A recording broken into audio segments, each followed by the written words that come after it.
We were sitting at the kitchen table when we decided to get divorced. It was a Sunday morning in March 2021. Coffee and bagels between us. Our daughter Sophie upstairs in her room, listening to the same song on repeat, one of her autism routines that we'd learned not to interrupt. 14 years of marriage spread out behind us like a long, winding road that had somehow led to this quiet moment of mutual acknowledgement. "I think we should separate," Tom said. Not angry, not sad, just tired, resigned. I looked at him across the table. 41 years old, graying at the temples, wearing the ratty Caltech t-shirt he'd had since grad school, and felt nothing but relief. "Yeah, I think so too." No tears, no arguments, no last-ditch attempt to save something that had been dying slowly for years. Just agreement. We'd become roommates who occasionally had sex and co-parented a child. The romance had leaked out somewhere between Sophie's diagnosis at age 4, the stress of Bay Area tech jobs, and the gradual realization that we'd married because it seemed like the right next step, not because we couldn't imagine life without each other. "What do we do now?" I asked. "I guess we sell the house. I find an apartment. You find an apartment. We figure out custody arrangements for Sophie."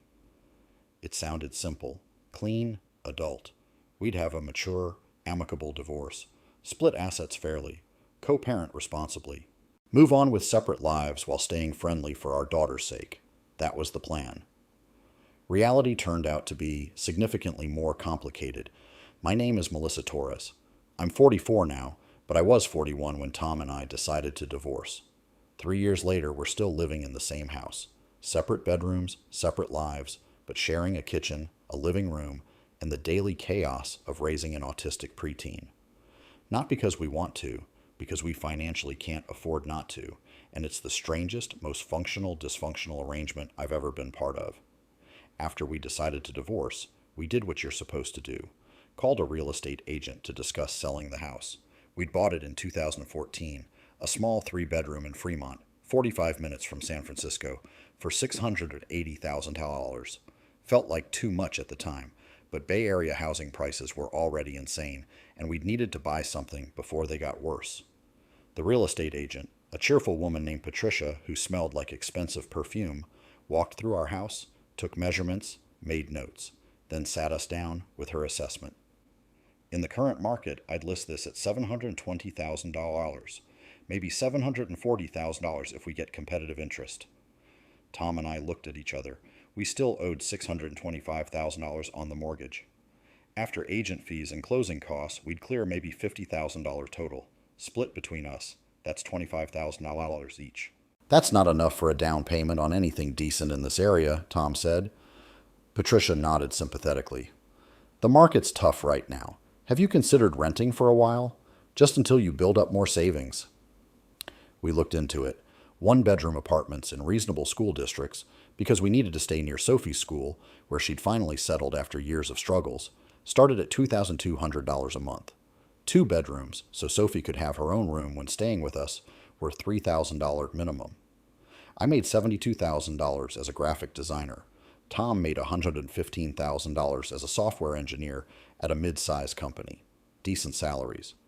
But in the Bay Area, after taxes, health insurance, Sophie's therapy costs, 3 different specialists, not all covered by insurance, student loans, and basic living expenses, neither of us could afford $3,000 in rent plus utilities plus all the other costs of maintaining a separate household. "What if we just stayed in the house?" I said one night while we were going through financial spreadsheets. "Together? Not together, but like, you take the master bedroom, I'll take the guest room. We keep joint custody of Sophie since we're in the same house. We split household costs like we already do. It'll be cheaper than either of us trying to live separately." Tom was quiet for a long moment. "That's insane." "Maybe. But is it more insane than both of us draining our savings trying to afford separate places when we can barely make ends meet as it is?" He ran the numbers. Staying in the house, we'd each pay about $1,800 a month for our share of mortgage, utilities, and household expenses. Moving out, we'd each pay at least $3,500 for rent, plus utilities, plus the costs of furnishing a new place. And we'd lose stability for Sophie, who needed routine and familiar environments more than most kids. "This is a terrible idea," Tom said. Probably. People are going to think we're crazy. Definitely. But it's the only financially viable option. Yeah. So we stayed. Told our families we were divorcing, but continuing to live together temporarily until we could afford to separate. Temporarily was 3 years ago. We're still here. The divorce itself was straightforward. California no-fault divorce. We agreed on asset division, on 50-50 custody, which was easy since we were in the same house, on Sophie's schedule and needs. The lawyer we hired, we shared one, since it was uncontested, seemed bemused by our arrangement, but processed the paperwork without judgment. The decree came through in November 2021. We were officially divorced, and we celebrated by ordering pizza and watching a movie together because neither of us had anywhere else to go. Setting up the living arrangement required rules, boundaries. We sat down and made a list. Separate bedrooms. No sleeping together, even occasionally. Separate finances except for shared household expenses. Privacy respected. Knock before entering each other's spaces. Shared common areas. Kitchen, living room, Sophie's spaces. Alternating cooking and cleaning schedules. Dating allowed, but partners don't sleep over while Sophie is home. Major household decisions made jointly. Either person can leave the arrangement with 3 months' notice. It felt sterile, contractual, like we were drafting a roommate agreement rather than navigating the aftermath of a failed marriage. But it worked, mostly. The first few months were awkward. We'd been intimate for 14 years, not just sexually, but in all the small ways married couples are intimate. I'd see Tom in the morning and instinctively want to ask about his dreams. He'd notice I was stressed and want to give me a shoulder massage. We had to unlearn those impulses, had to remember we weren't married anymore, weren't responsible for each other's emotional well-being, weren't a unit. But we were still co-parents, still shared a physical space, still saw each other every day.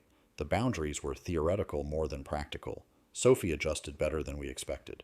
She was 9 when we divorced, old enough to understand something was changing, but young enough that the continuity of staying in the same house softened the blow. We told her that Mommy and Daddy didn't want to be married anymore, but we both still loved her very much, and nothing about her life would change, except we'd have separate bedrooms now. She processed this in her very Sophie way. Like how Aunt Caroline and Uncle Jeff got divorced, but they still have Thanksgiving together? Kind of like that, except we'll see each other every day because we still live here. But you're not married. Not anymore. Did you stop loving each other? That question, the one I still don't know how to answer. We still care about each other, Tom said carefully. But sometimes people are better as friends than as married partners. Okay.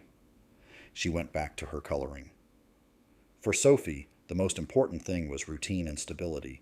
As long as her physical environment and daily schedule stayed the same, she could adapt to almost anything else. My friends thought we were crazy. My sister Carla called me after I told her about the arrangement. You're still living with Tom after getting divorced? We can't afford to split up. Bay Area housing costs are insane. So move somewhere cheaper.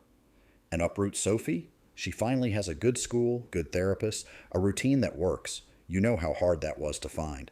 I'm not going to destroy her stability because the living situation is unconventional. But Mel, you're divorced.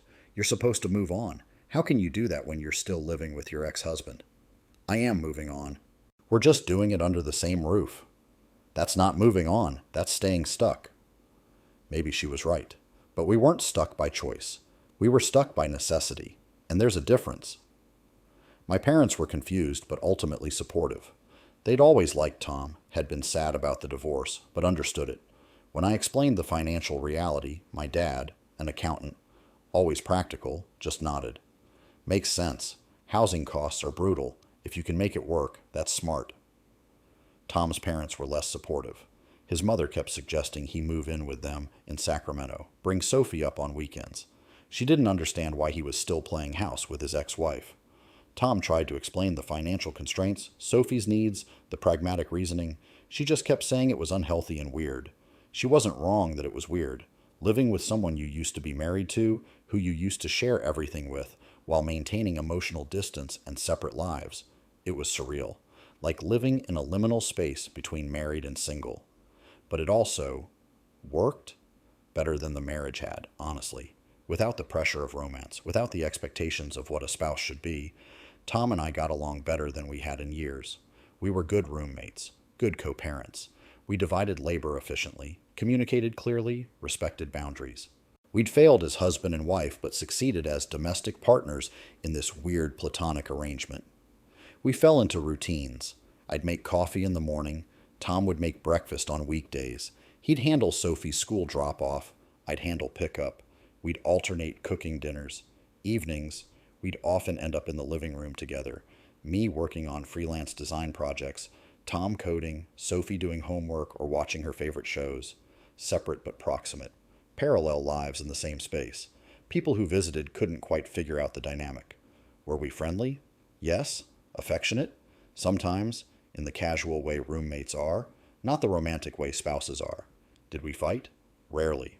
We'd already divorced, already divided everything, already released the expectations that had caused conflict when we were married.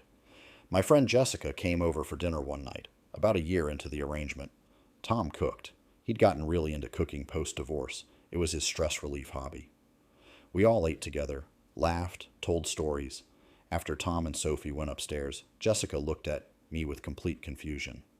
You two seem happy. We are, mostly. But you're divorced. Yes. So why are you divorced if you get along this well? It was a fair question. The answer was complicated. We get along well now because we're divorced. When we were married, there were all these expectations. Romance, intimacy, being each other's primary emotional support. We weren't good at that. We made each other feel inadequate. But as co-parents and roommates, we're great. Releasing the marriage freed us to appreciate each other in the ways we're actually compatible. That's the most confusing thing I've ever heard. Welcome to my life. The dating situation made it even more confusing. About 18 months after the divorce, I started seeing someone. His name was David. I met him through a design networking event, and after a few months of casual dating, I wanted him to meet Sophie, which meant introducing him to the situation. Meet my ex-husband, who lives in the house with us. David was, understandably, confused. So you're divorced, but you still live together? For financial and practical reasons? It's weird, I know. And he's okay with you dating? We're divorced. We don't have a say in each other's dating lives. But he's here, like here in the house right now. He lives here, yes. David met Tom on a Tuesday evening. Tom was making dinner, his night. Sophie was doing homework at the kitchen table, and I was introducing my new boyfriend to my ex-husband in our shared kitchen. The surrealism was not lost on anyone. Tom was friendly, polite, asked David about his work, made small talk. It was aggressively normal in a way that made the entire situation feel more bizarre. David stayed for dinner. Tom had made enough for everyone, because that's how we handled things, and left looking dazed. That was the weirdest experience of my life, he texted later. I know. I'm sorry. It's an unconventional situation. He seems nice, though. He is. That's why we're still friends. I don't think I've ever dated someone who lives with their nice ex-husband before. I don't think many people do this. David and I dated for 6 months. It ended not because of Tom, but because David wanted more commitment than I was ready for. Wanted me to prioritize our relationship, maybe move in together eventually. And I couldn't, because my priority was Sophie and maintaining the stability she needed, which meant staying in this house with this arrangement. I feel like I'm competing with your ex-husband, David said when we broke up. You're not. Tom and I aren't together. We're not romantic. But he's your partner in this life you've built, and there's no room for me in it. He was right. There wasn't room. Not really. Not while Sophie needed this specific arrangement. Not while finances dictated this living situation. Not while I was splitting my time and energy between co-parenting and maintaining a household with someone I was no longer married to. Tom started dating someone too. Her name was Priya. She was a product manager at his company, and she was notably less comfortable with the living situation than David had been. This is really strange, she said the first time she came over. We were all having coffee. Me, Tom, Priya, Sophie. Family breakfast except one person was my ex-husband's girlfriend. I know, I said. But it works for us. How? We have boundaries, separate lives. We're co-parenting and sharing expenses, not trying to be a couple. But you eat breakfast together. We share a kitchen. It's more efficient. She looked at Tom. And you're okay with this? With your ex-wife being here all the time? Mel's not here all the time. She lives here. There's a difference. I don't understand the difference. None of them did. How could they? We'd created something that didn't have a name.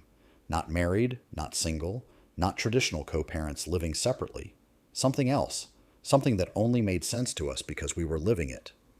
Priya lasted 3 months. She wanted Tom to move out, get his own place, where they could have privacy and a normal relationship. He said he couldn't afford it and couldn't disrupt Sophie's stability. She said he was choosing his ex-wife over her. He said he was choosing his daughter in financial solvency.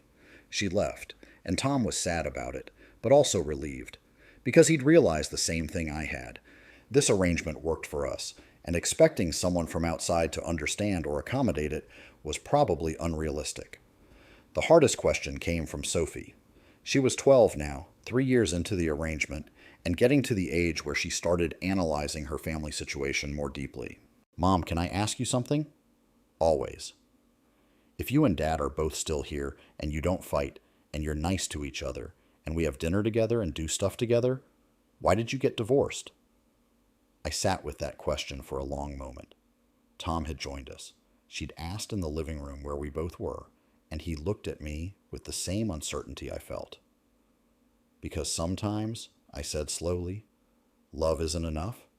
Dad and I love each other as friends, as Sophie's parents, as people who respect each other, but we weren't in love anymore. We weren't making each other happy as husband and wife. But you seem happy now.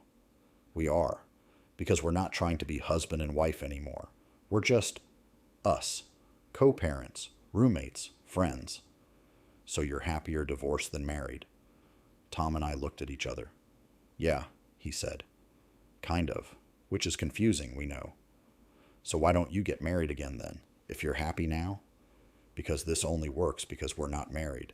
The divorce freed us from expectations that weren't working. We're better at being friends than we were at being spouses. Sophie processed this in her thoughtful way. That doesn't make sense? I know, baby. It doesn't really make sense to us either. But it's true. She accepted it, the way she accepted most explanations we gave her. But the question haunted me. Why did we get divorced if we're more functional now than we were married? The answer, I think, is that marriage carries weight. Expectations. The idea that your spouse should be your everything. Best friend, lover, co-parent, emotional support, adventure partner, domestic partner, and Tom and I couldn't be everything to each other. We failed at the romantic parts, failed at the emotional intimacy parts, but were excellent at the practical parts, the daily logistics of running a household and raising a child, the mundane rhythms of shared life.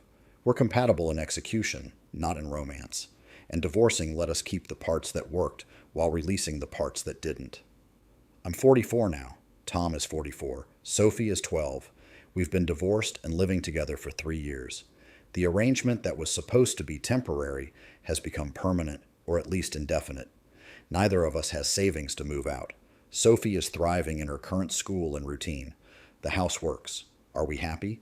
That's complicated. I'm not unhappy. I have a daughter I love, work I enjoy, a living situation that's unconventional but functional. I have freedom. I can date, pursue hobbies, make my own decisions, without the financial devastation of trying to afford Bay Area housing on a single income. But I'm also living in a liminal space. Not married, not single. Not living with a romantic partner, not living alone. Existing in this weird middle ground that confuses everyone, including sometimes me. Tom feels the same, I think. We talk about it sometimes, late at night when Sophie's asleep and we're both in the living room doing our separate things. Do you think we'll ever actually separate? I asked him recently. Probably, eventually, when Sophie's older and doesn't need the stability as much, when we've saved enough to afford it, when housing costs become sane again. He paused. If housing costs become sane again, do you want to separate? I don't know. This works. It's weird, but it works. I like living with you, just not married to you. Same. We sat in comfortable silence for a while. Then Tom said, My mom asked if we're going to get back together. What did you say?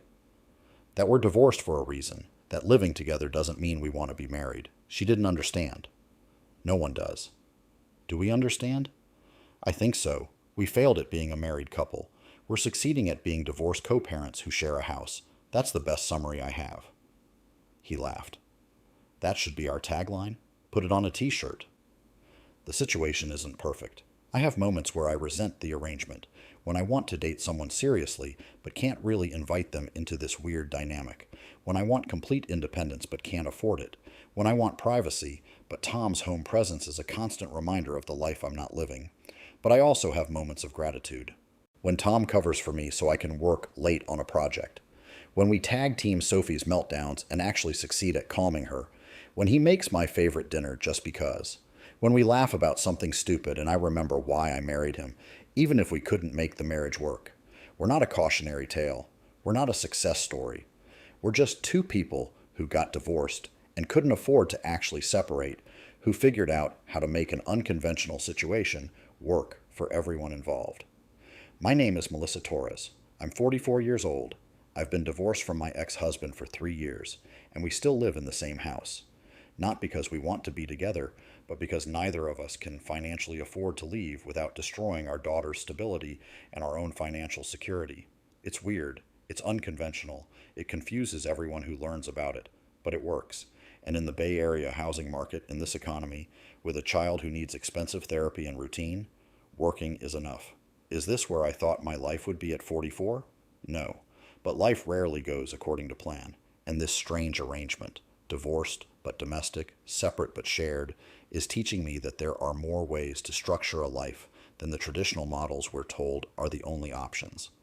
Maybe someday we'll be able to afford to actually separate.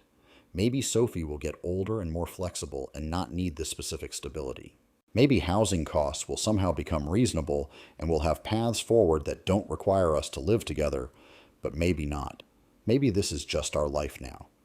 Divorced people sharing a house, raising a daughter, existing in the strange liminal space between married and single, and maybe that's okay. Not ideal. Not what anyone would choose if they had unlimited resources, but okay. Functional. Good enough. Because sometimes good enough is all you get, and learning to make it work, to build something functional, if unconventional, from the rubble of what failed, is its own kind of success. Even if no one, including us, fully understands what we're doing. If you've ever been in an unconventional living situation because practical necessity overrode social expectations, I'd love to hear about it. Sometimes the lives we end up living bear no resemblance to the lives we planned, and that's not failure, it's just adaptation. Drop a comment if this resonated. And if you want more honest stories about the messy, complicated ways we navigate relationships and financial realities, a like or subscribe would mean something. Thank you for reading and for understanding that sometimes the answer to why don't you just is because we can't afford to.